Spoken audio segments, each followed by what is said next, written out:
In this third section, we'll explore the complex relationship between intelligence, education, and social justice. And so we'll go beyond IQ scores to examine various factors influencing academic success, including motivation, educational systems, and cultural attitudes. And we'll also discuss the dynamic interplay between education and intelligence, recognizing their mutual influence. Now, there is, of course, a complex relationship between intelligence, academic performance, and educational systems concerning factors such as IQ, effort, motivation, resources, and so on.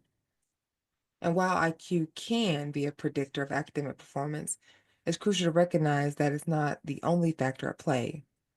A multitude of other factors, both cognitive and non-cognitive, contribute to student success in school. So non-cognitive factors such as motivation, engagement, and self-discipline play a significant role. Students who are interested in learning and motivated to achieve tend to perform better academically. Similarly, those with effective study habits, time management skills, and self-discipline are also better equipped to succeed in their studies. The family environment plays a crucial role as a supportive home environment allows for access to resources like books and technology, as well as parental involvement, and that can positively impact the child's academic performance. And finally, the school environment itself is a major contributor. The quality of education materials, the effectiveness of teachers, and the influence of peers can all affect how well students learn and achieve academically. So, a comprehensive understanding of intelligence requires consideration of individual education systems as well as the individual factors. And of course, there is a complex relationship at play between intelligence, academic performance, and those educational systems. So as we said, beyond the individual factor, the structure of the organization of education significantly impacts that achievement. For instance, different countries have vastly different approaches to education, leading to variation in the educational outcomes. In the United States, education is largely decentralized, with local school districts having considerable control over curriculum and standards. And this could lead to a diverse range of educational experiences for students across the country, but it can also result in inconsistencies and inequalities. Many other countries have national curricula and standardized testing, which aim to provide a more consistent and equitable education for all students. This approach can help ensure that all students have access to high quality education, regardless of their location or socioeconomic background.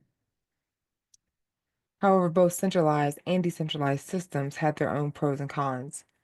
Centralized systems may limit flexibility and innovation, while decentralized systems can lead to disparities in resources and quality. And so the ideal approach likely depends on the specific cultural and educational context of each country. A comprehensive understanding of intelligence does require this consideration. And there is a complex relationship involving intelligence and academic performance as well with those educational systems.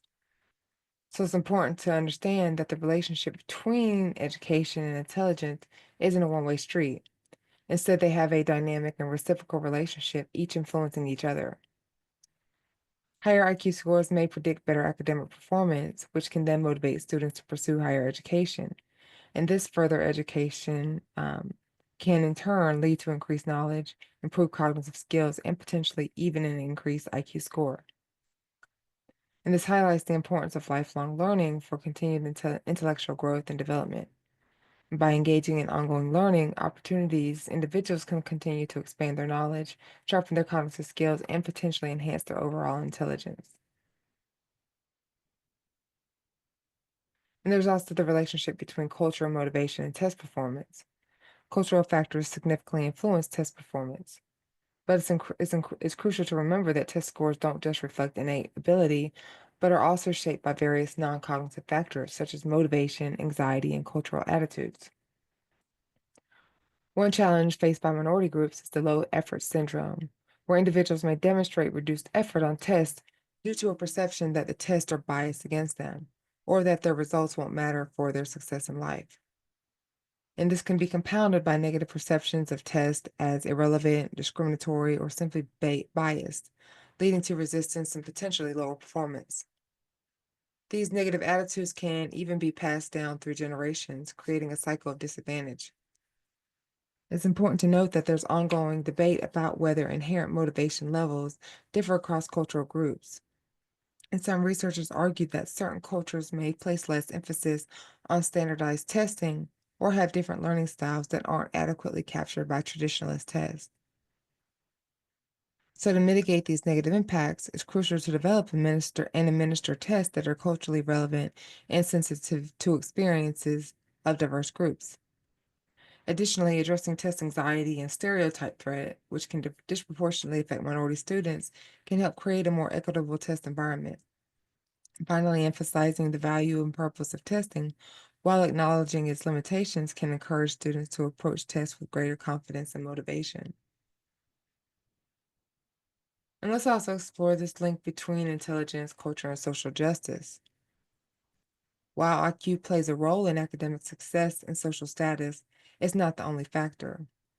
Cultural context, diverse career paths, and individual differences need to be considered. While IQ scores as the sole metric for opportunity can perpetuate discrimination, especially against marginalized groups with limited access to resources. And societal structures should strive to reduce unintentional discrimination while acknowledging individual effort, skills, and aspirations, fostering diversity without sacrificing fairness. Children from different backgrounds may have unequal access to resources and opportunities, impacting their potential and requiring interventions to address these disparities. The debate exists on whether to equalize resources or reward individual achievement. Finding a balance is crucial for ensuring both fairness and motivation. And education should go beyond knowledge acquisition and prioritize fostering participation, self confidence, and collaboration for holistic development. Societies can nurture individual potential while promoting fairness and justice for all. And there are benefits to intelligence beyond self serving ones, like social success as well. High IQ scores and quick calculations do not solely define intelligence. It includes analyzing information, applying knowledge creatively, and seeing things through different perspectives. It also involves critical reasoning, understanding the world, and making a positive impact. Compassion, empathy, and a sense of responsibility are crucial aspects of true intelligence. Adaptability, resilience, and the ability to thrive in challenging situations are also important. Last, intelligence is further demonstrated in the broader sense by finding meaning and purpose beyond material rewards. And so, by recognizing the limitations of traditional measures and embracing the more holistic understanding of intelligence, we can cultivate individuals with wisdom and compassion to use their knowledge and skills for the betterment of the world. So, let us recap what we've covered in this second section, where we've explored the multifaceted ways that culture is influencing intelligence.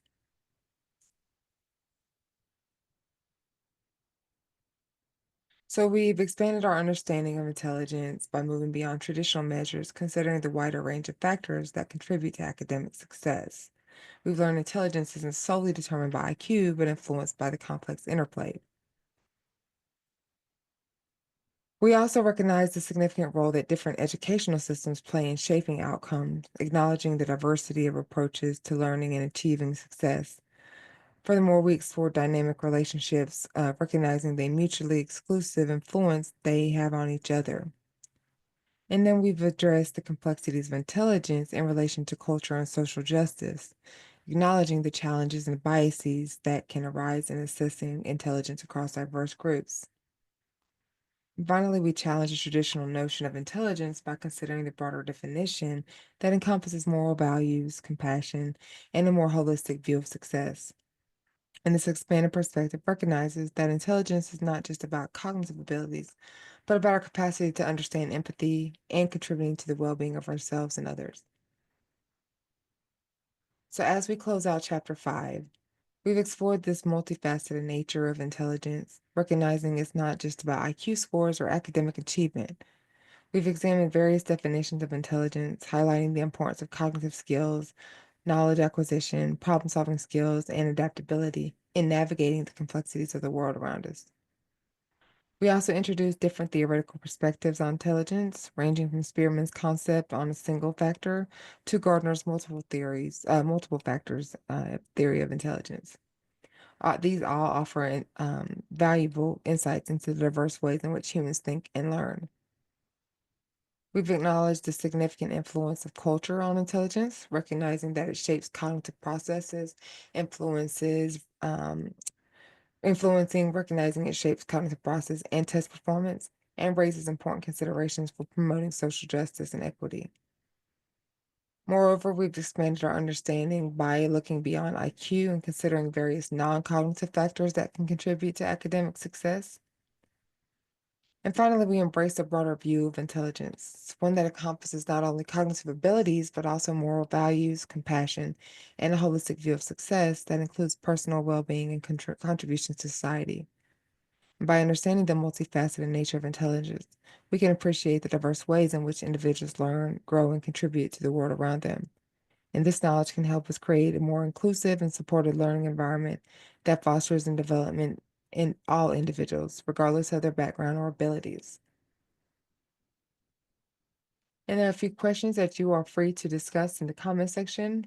One, how do you define intelligence? And has your understanding of intelligence evolved throughout this lecture? Two, what are some of the challenges of measuring intelligence across cultures, and how can we address these challenges? And finally, how can we promote greater cultural sensitivity and awareness in intelligence testing and education? Thank you so much for tuning in.